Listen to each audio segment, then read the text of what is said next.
What precisely was God's threat to Adam in Genesis 2:17? Hey everybody, I'm Dan McClellan. I'm a scholar of the Bible and religion, and I want to follow up on my previous video by explaining why God's threat, on the day you eat of it, you will certainly die, means that on the very day Adam ate the fruit, he would literally and physically die. There are two ways that folks try to skirt around this, because Adam obviously didn't die. One way is to try to alter the temporal scope, to understand on the day as referring to 1,000 years. And this actually goes back to the middle of the 2nd century BCE with the book of Jubilees, where they noticed this incongruency and said, well, a day is like 1,000 years, according to at least one of the Psalms. And so Adam died at 960 years, not quite 1,000 years. So on the day means within 1,000 years, so it actually was fulfilled.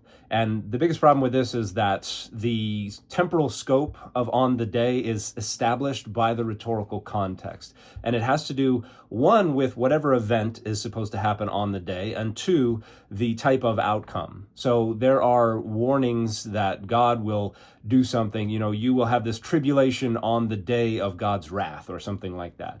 God's wrath is not a very temporally focused or granular thing. That's something that can be pretty widespread, pretty long term. So that is an expansive scope.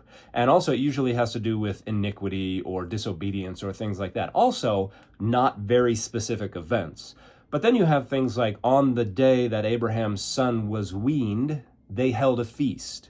So both the weaning of Abraham's son and the holding of a feast are temporally restricted things. These happen in very short amounts of time. They can happen within a day. And so when we look in Genesis 2:17, what we have is on the day you eat from it, the act of eating fruit from a tree is a very temporally restricted thing. You will certainly die. Death is also a very temporally restricted thing. So there is no case to make that on the day refers to something significantly more temporally expanded than about a 24-hour period. And that brings up the second issue, because there are going to be people who say, well, it was on the same day that Adam lost his immortality or something like that, or knew he was going to die or something like that. And that brings up how we're interpreting Mot Tamut, which is the consequence of eating from the tree of the fruit of the knowledge of good and evil. And there have been a few different attempts to try to interpret this as something other than literal and physical death. And none of them work, because words mean what people use them to mean. And we establish what people are using words to mean by looking at how those words are used elsewhere. And Mot Tamut is a phrase that occurs 13 times throughout the entire Hebrew Bible, that precise term.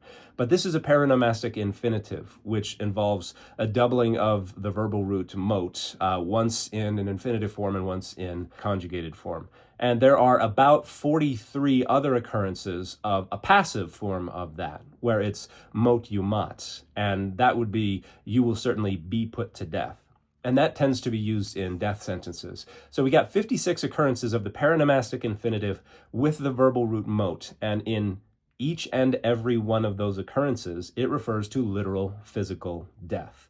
There is no case to make that here, Mot Tamut, means something other than literal and physical death. It does not mean that Adam would know he was going to die. It does not mean that Adam would lose his immortality. There's nothing in the narrative that indicates Adam is immortal to begin with. That doesn't make any sense of the narrative. It raises more questions than it answers to assume that Adam was already immortal. Scholars are in pretty widespread agreement. Adam is mortal in the Garden of Eden. He is not like the gods in that regard.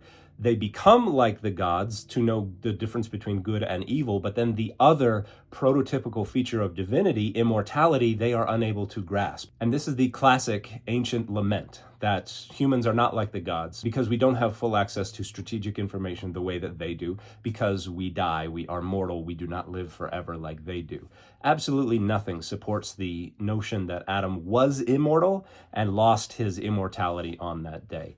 The by far most likely reading of Genesis 2:17 is, on the very same 24-hour period that you eat from this fruit, you will literally and physically die.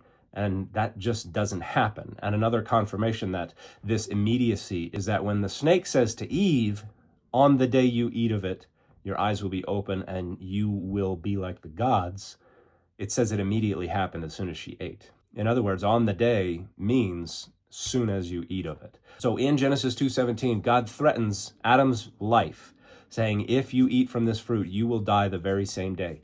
And it just doesn't happen. Whether you characterize that as God showing mercy, God changing their mind, God being deceptive, God lying, God trying to protect humanity and so not giving them the full truth, however you want to interpret it, the threat in Genesis 2:17 is not carried through. It does not happen. And the fit for this video is, this was the 80s, man.